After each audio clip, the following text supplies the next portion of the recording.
Let's get right into it. Number 10, the wedding cake lie. You know the drill. Every wedding reception, after grandma has had too much champagne and your weird uncle has busted out his signature chicken dance, comes the moment of truth, the cake cutting. And what do the happy couple do? They grasp that silver-plated knife like a medieval sword, cut a tiny sliver, and then, for reasons known only to ancient gods of matrimony, they mash it into each other's faces. It's supposed to be cute, a symbol of something? Maybe playful dominance? Or just a public declaration that you're totally fine with getting frosting up your nose for the rest of your life. The disturbing truth is, this tradition dates back to Roman times, but it wasn't about cute aggression. Back then, a small wheat or barley cake was broken over the bride's head, symbolizing fertility. Yeah, you heard that right. Not a gentle slice, but a full-on cake smash packed, showering her with crumbs for good luck and a fruitful womb. Later in medieval England, the cakes got smaller, becoming tiny spiced buns piled high. If the bride and groom could kiss over the mound of cakes without knocking them over, it was good luck. So from head smashing to awkward pecks over a bread mountain, we've somehow ended up with a ritual that involves smearing expensive baked goods on someone's face while everyone claps. Basically, you're participating in a watered-down, frosting-laden version of a Roman fertility ritual, all while trying to look photogenic. Let's get right into it. Number 9. The pinky promise binding. Think back to your childhood. Someone wanted you to swear something really important. Not just a verbal promise, oh no.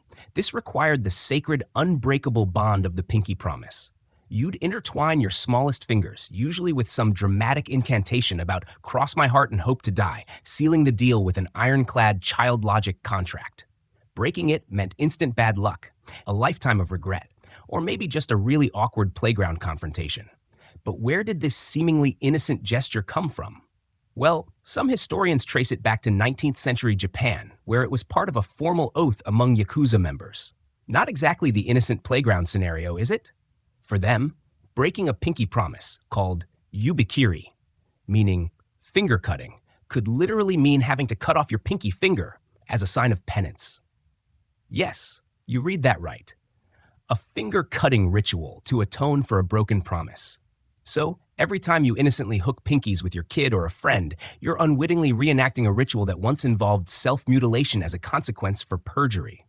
Suddenly, those childhood promises feel a lot more serious, don't they? Maybe stick to a handshake, just to be safe. Number 8, the handshake holdover. You've probably done it thousands of times without a second thought. Extending your hand to someone as a greeting, a sign of agreement, or just to say, hello, I vaguely tolerate your presence. It's so ingrained in our social fabric that not shaking someone's hand can feel profoundly awkward, even rude. But have you ever stopped to wonder why we do this? Why, out of all the possible ways to acknowledge another human, did we settle on grasping their sweaty palm? Well, it turns out this isn't just a friendly gesture. It's a relic from a much more dangerous time. The handshake likely originated as a way to show that you weren't carrying a weapon. By extending your open, empty hand, you were essentially signaling, see? No sword, no dagger, just 5 fingers and a questionable hygiene habit. Some historians even suggest the up and down motion of the shake was to dislodge any hidden weapons in a sleeve. So, every time you're awkwardly pumping someone's hand at a networking event, you're performing a bizarre, anachronistic ritual that used to be a life or death declaration of peaceful intent. Imagine if we still had to perform the no hidden weapons check every time we met someone new. Our modern world would be a lot more tactile and probably a lot less efficient. Number 7, bless you. Someone sneezes. What's your immediate automatic response? Bless you. Or maybe Gesundheit, which is basically German for health, so same vibe. It's a polite reflex, a common courtesy, almost impossible not to say. But why? Are we worried about their immortal soul escaping through their nostrils? Are we secretly hoping to ward off evil spirits attracted to violent nasal expulsions? The origins of this tradition are, as you might suspect, a little morbid and a lot less about good manners than about genuine fear. One popular theory traces it back to the bubonic plague. During the Black Death, sneezing was an early symptom of the disease, often followed swiftly by death.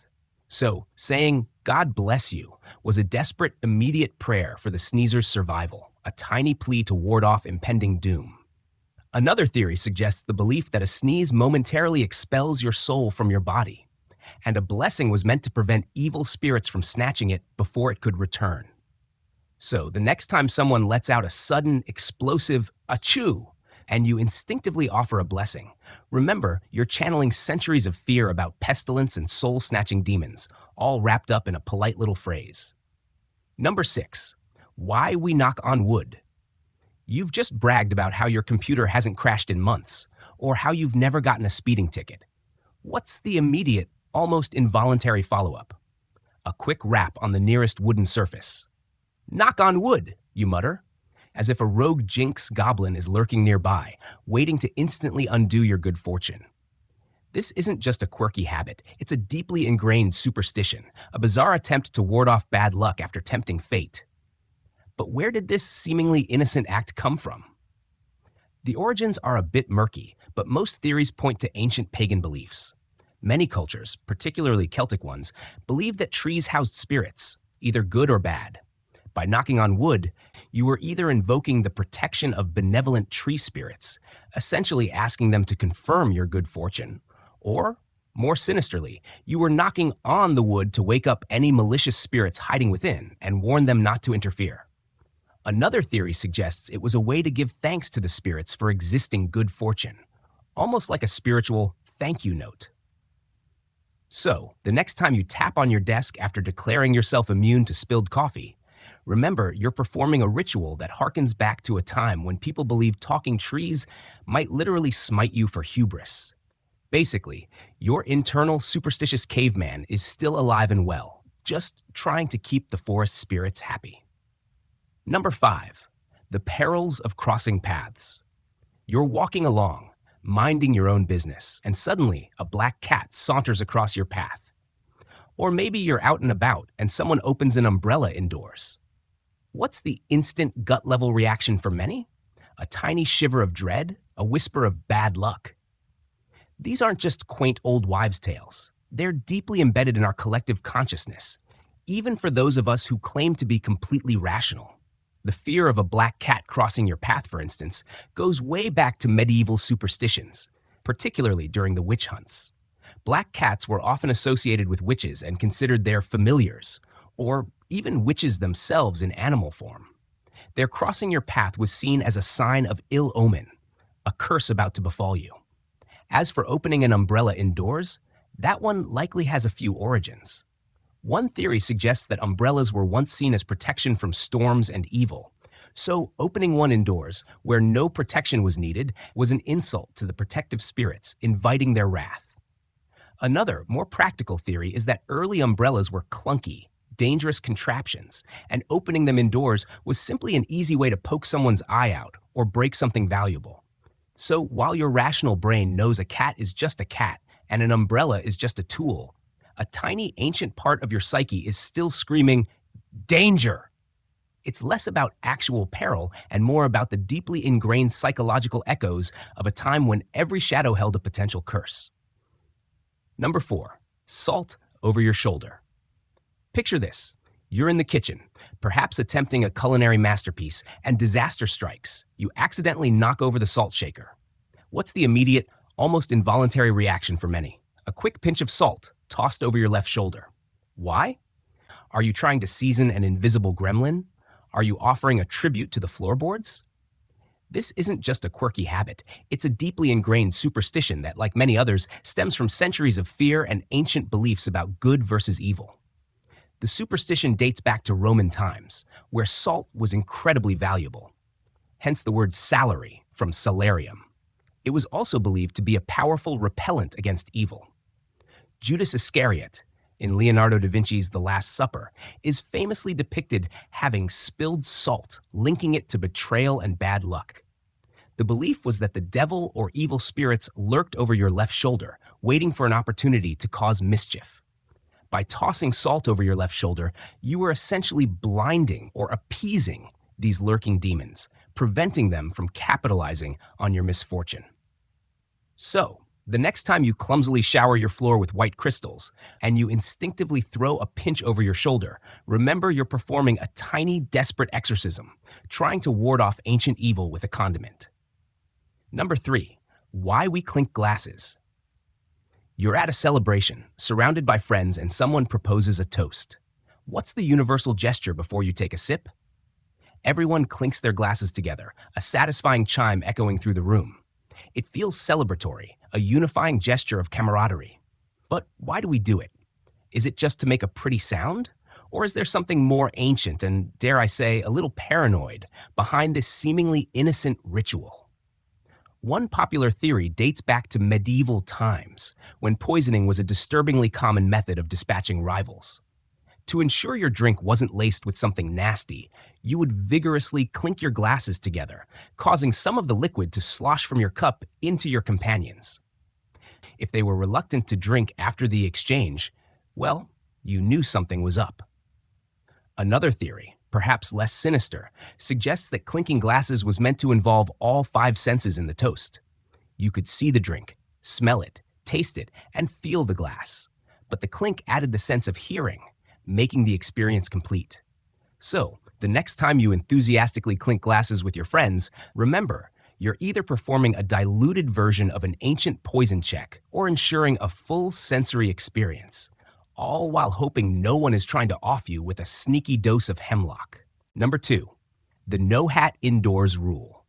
You walk into a building, perhaps a restaurant, someone's home, or even a dusty old barbershop from a bygone era, and you instinctively remove your hat. Why? Is it a sudden allergic reaction to indoor air? Is there some hidden electromagnetic field that repels headwear?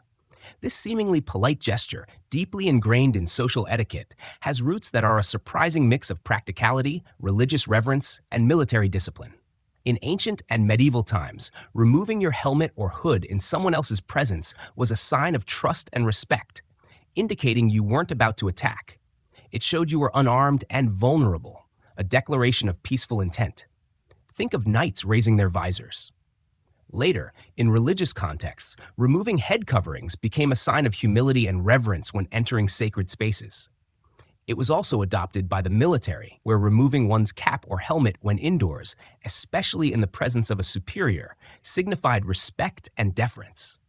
So, what started as a survival mechanism and a sign of religious devotion has somehow trickled down into a societal norm where not taking off your baseball cap in a casual diner can raise eyebrows.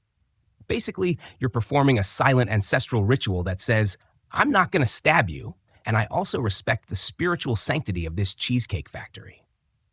Number 1, the unlucky 13.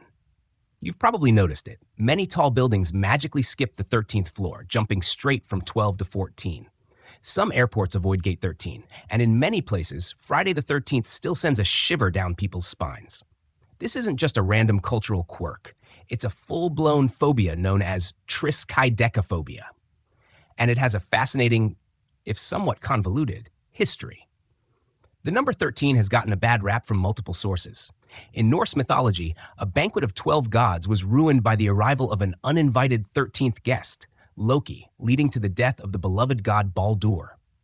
Christianity also plays a big role. There were 13 people at the Last Supper, and the 13th, Judas Iscariot, betrayed Jesus. Combine those with the fact that many ancient numerology systems favored the number 12. Think 12 months, 12 zodiac signs, 12 hours on a clock face as a perfect number. And 13 becomes the awkward, unlucky outlier. It's the numerical equivalent of that one friend who always shows up late and brings a weird vibe. So, while we live in a world of advanced science and technology, a vestige of ancient myths and religious stories still dictates how we number our buildings and plan our calendars. We might be exploring Mars, but a part of us still fears the invisible curse of the number that comes after 12. That's all for today. I'll be making similar videos in the future. Subscribe to see them.